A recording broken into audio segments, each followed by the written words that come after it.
Hi, Professor. My name is LaShawnna Allen. I'm in your BCJ 2201 Juvenile Delinquency class, I think. Yeah, sorry. Juvenile Delinquency course. And here's my Unit 8 article review. Here's my layout of the PowerPoint presentation. However, I will submit an actual PowerPoint presentation to you with this video. Let's get started.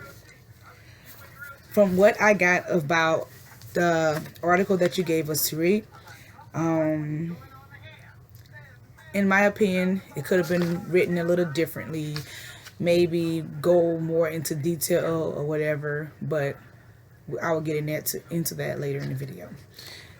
My introduction to the article. The article is based on inmates who are given a chance to rehabilitate through programs within the prison, such as RGO, which is Restorative Justice Organization. This is a program in the prison that gives inmates a chance to communicate with victims as well as the community through restorative activities. These programs are put into place to educate inmates on how to take control and responsibility for their own action, especially ones that led them in prison in the first place. So it's good. This is a good program. They get a better chance to understand the victims from the victim standpoints. This program not only helps inmates but also college students. The interactive classroom has opened up doors for students to do internships as well as jobs in corrections.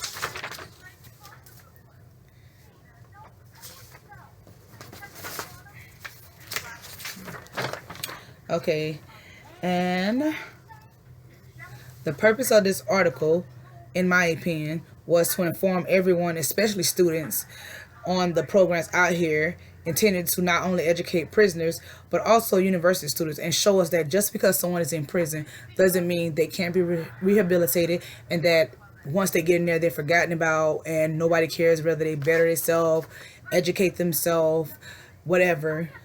Because to me this program helps them, well, I think it should help them have a better chance of getting landed a job or anything once they're out of prison.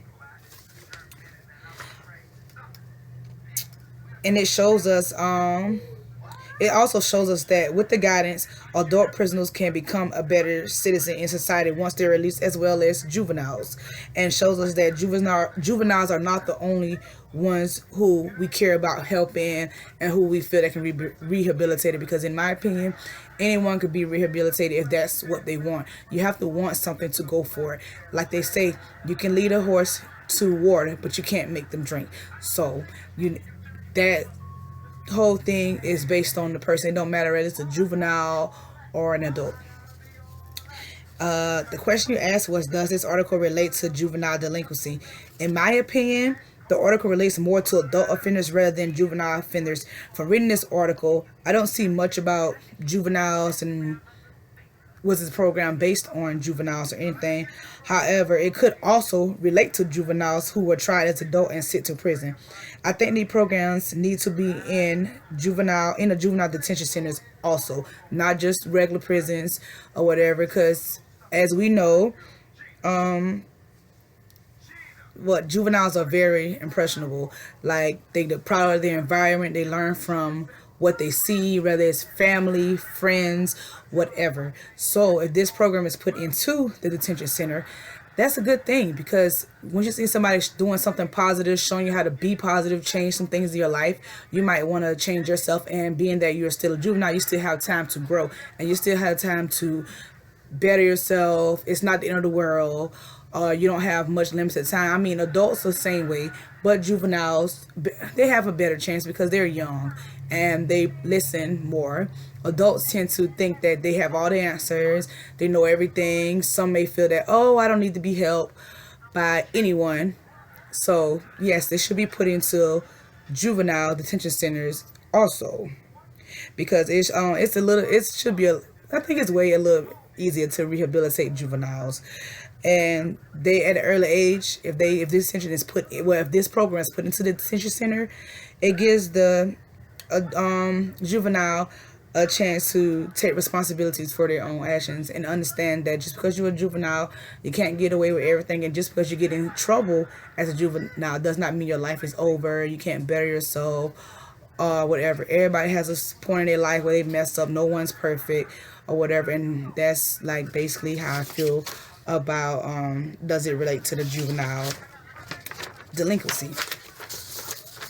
The strengths of this article that I've seen is that it goes into depth about the program. However, it could go a little more into the program. Like, I learned some stuff, but I want to know more in detail about the program. It also introduced criminal justice students in the program in the prison system, because before reading this article, I never heard of RGO, RJO. I never heard of it. Like, this is my first time when I read the article, even knowing that this was a part of prison. I know some things are put into prison to help the prisoners better themselves, but I didn't know that this was one. I didn't know that that's what it was called. Maybe it's been in the system, but this is my first time learning about it. Overall, the article was organized and easy to understand. The intended audience, in my opinion, would be me, a criminal justice student that's eager to learn more about this, how it works, and the program that's offered to prisoners. Because maybe one day I might be the person that's the head of that class teaching this. And it also, I also think that is like relates to people in the community, because they, when somebody go to jail or prison or anything, people in the community tend to think that, oh, this is a bad person, this person just worthless, or however they feel. But once they get a chance to actually be in the prison and communicate with the prisoners, they may have a better understanding.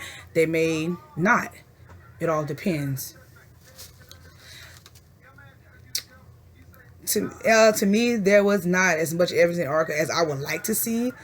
It's not telling us whether or not the program really, really helps inmates. And that's what I want to know. Like, okay, it's put into place, but does it really, really help inmates, or is it just like a little step closer to helping them?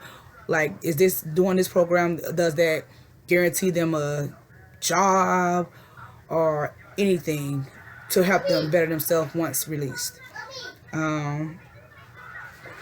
And like, I also want to know what was the turnaround percentage for inmates who come through this program.